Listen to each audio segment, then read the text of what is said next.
Ciao tifosi del Napoli!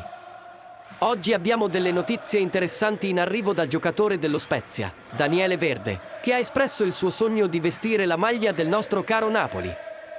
Inoltre, ha parlato della sua esperienza giocando contro i difensori del Napoli Koulibaly e Kim. Verde ha dichiarato che Koulibaly è il difensore più difficile da affrontare e ha sofferto soprattutto nei duelli fisici con il senegalese. Kim invece, pur avendo meno preparazione fisica, è più agile e abile con i piedi.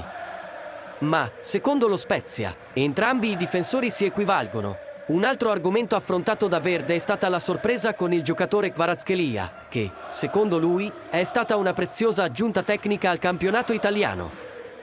Ha anche detto che tra portoghese e georgiano potrebbe mettersi nei panni di Kvaratskhelia. Infine, al giocatore dello Spezia è stato chiesto se avesse già ricevuto una chiamata dal Napoli, ma ha detto che non c'è stato il voto azzurro e che vestire la maglia del club rimarrà solo un sogno nel cassetto. Per i tifosi del Napoli la domanda che rimane è: cosa ne pensate della possibilità che Daniele Verde indossi la nostra maglia?